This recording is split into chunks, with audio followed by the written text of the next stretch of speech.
when you write your answer, take a moment and arrange it with a real component and a complex component. So make sure you take a moment to do that.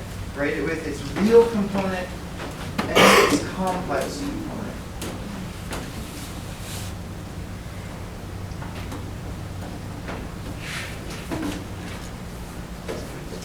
And then when you're done with that, I'd like you to try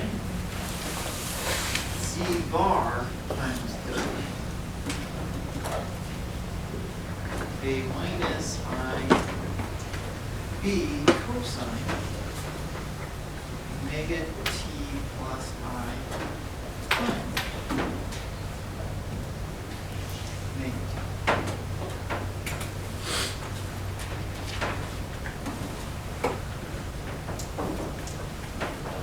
Yeah. This is the first part. Are we running the polar and exponential of each of those, or Just multiply them out. Let's try this. So if I want to write the real part, I would write this as, where am I going to pick up my real part? So I have a cosine omega t.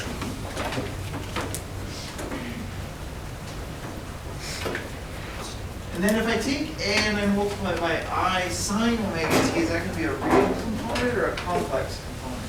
Or imaginary component? That's an imaginary piece.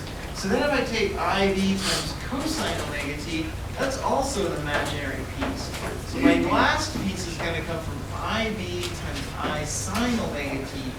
That's going to give me a minus B sine omega t plus I times, I guess I should have walked you through this more immediately.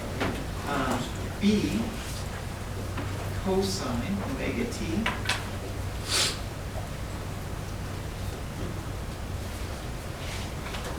plus a sine